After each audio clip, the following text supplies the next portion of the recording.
Start करते हैं बेटा वैलेंस बॉन्ड थ्योरी। देखो सुधर करना पड़ेगा। अच्छा चलिए सुनिए, ध्यान इधर बेटा, वैलेंस बॉन्ड थ्योरी वीबी थ्योरी, बोर्ड की तरफ सबका ध्यान। वैलेंस बॉन्ड थ्योरी, अब से हम जितने भी टॉपिक करेंगे सब वैलेंस बॉन्ड थ्योरी का कॉम्बिनेशन है। मतलब वैलेंस बॉन्ड थ्योरी एक सिंगल थ्योरी नहीं है, ये बहुत सारे थ्योरीज का मिक्सचर है, बहुत सारे पॉइंट्स का मिक्सचर है, जिसमें से एक सबसे इंपॉर्टेंट इसमें वैलेंस बॉन्ड थ्योरी में देखो हम क्या क्या पढ़ने वाले हैं। इसके आगे हमने सबसे पहले पढ़ना है combination of atomic orbitals. Combination of atomic orbitals, ये हम बाद में आज ही पढ़ लेंगे, एटॉमिक ऑर्बिटल्स। फिर हमने कल पढ़ना है हाइब्रिडाइजेशन, नेक्स्ट क्लास में ये बड़ा इंपॉर्टेंट टॉपिक पढ़ेंगे हाइब्रिडाइजेशन, ये भी इसी थ्योरी का पार्ट है hybridization. Overlapping of atomic orbitals, bonding between atomic orbitals, ये सारी चीजें वैलेंस बॉन्ड थ्योरी में आती हैं। तो ये है क्या, एक एग्जाम आपको एग्जाम में आएगा कि explain valence bond theory with an example, ये आपकी बुक में क्वेश्चन है, explain VB theory with an example.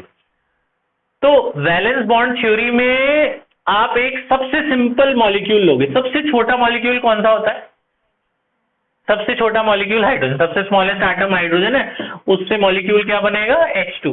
तो इन्होंने सबसे पहले ये पॉलिंग ने डेवलप किया था, तो पॉलिंग ने हाइड्रोजन मॉलिक्यूल से इसको समझाया। उन्होंने क्या क्या बताया इसमें, उन्होंने बताया कि इन हाइड्रोजन मॉलिक्यूल देयर, आपको पता है हाइड्रोजन एटम के अंदर एक प्रोटॉन होता है और एक ही इलेक्ट्रॉन होता है ना। तो एक हाइड्रोजन सपोज ये है, वो दूसरे हाइड्रोजन से कंबाइन होगा, उसके अंदर भी एक ही प्रोटॉन होगा, एक ही इलेक्ट्रॉन होगा। तो इन्होंने एक हाइड्रोजन को A माना है, एक को B माना है। तो इसका जो प्रोटॉन है वो न्यूक्लियस के अंदर होता है, इसलिए उसने इसके प्रोटॉन को Na से डिनोट किया, Na माने पहले का प्रोटॉन, और दूसरे के प्रोटॉन को Nb से डिनोट किया, माने न्यूक्लियस, सेकेंड के न्यूक्लियस के अंदर जो प्रोटॉन है। फर्स्ट वाले के इलेक्ट्रॉन को Ea से डिनोट करा, सेकंड के इलेक्ट्रॉन को Eb से डिनोट करा। तो Na and Nb are protons and Ea and Eb are electrons. तो उसने बोला कि what are the forces, forces क्या होती है, ईदर दे आर अट्रैक्टिव और दे आर रिपल्सिव, या तो अट्रैक्ट करेगा फोर्स या रिपेल करेगा। तो उसने बोला दो ही फोर्स नेचर में एग्जिस्ट करेंगी, या तो फोर्स ही नहीं लगेगा, है ना। तो उसने बोला कि दो फोर्स लगेंगी, एक अट्रैक्टिव फोर्स और एक रिपल्सिव फोर्स। तो पहला आपने बताना है अट्रैक्टिव फोर्स। अट्रैक्टिव फोर्स इस थ्योरी में आप बस दो चीजें समझा देना, और एक डायग्राम मैं बना रहा हूं वो बना लेना, बस 3 मार्क्स का आता है ये। अट्रैक्टिव फोर्सेस कैसे होंगे, अट्रैक्शन किसमें होता है, प्लस और माइनस में। Opposite charges attract each other, like charges repel each other, है ना। तो अट्रैक्शन बताना, आप बताओ किसमें किसमें अट्रैक्शन हो सकता है, यहां से देख के बताओ।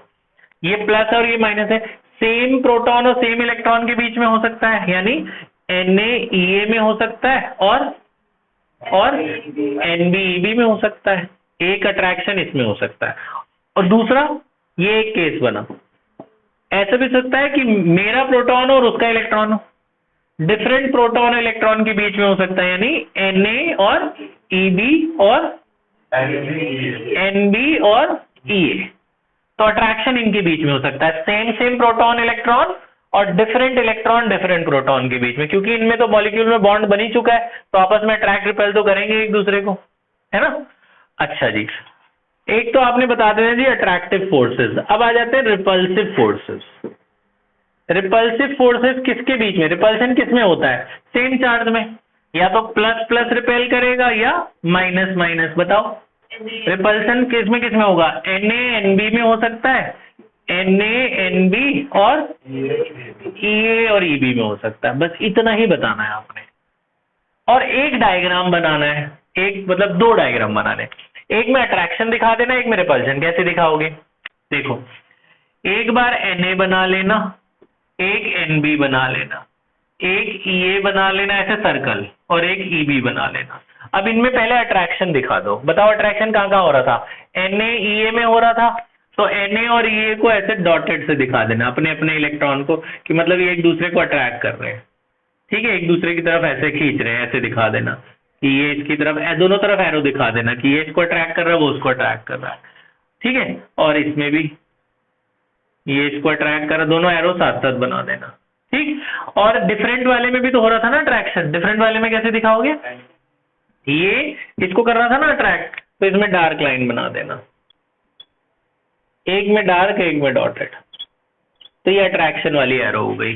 ठीक है, और एक रिपल्शन का दिखा देना। रिपल्शन के लिए कैसे दिखाओगे, फिर से ये बना लो, Na Nb और Ea Eb। रिपल्शन किसमें किसमें होगा, इन दोनों में और इन दोनों में, प्रोटॉन प्रोटॉन में और इलेक्ट्रॉन में। तो उसमें आप इस तरह से दिखा देना कि भैया ये इसको धक्का दे रहा है ऐसे, और ये इसको धक्का दे रहा है, तो उसमें एरो ऐसे बाहर की तरफ दिखा देना कि ये इसको रिपेल कर रहा है, ये दोनों आपस में रिपेल कर रहे हैं, ये दोनों आपस में रिपेल कर रहे हैं।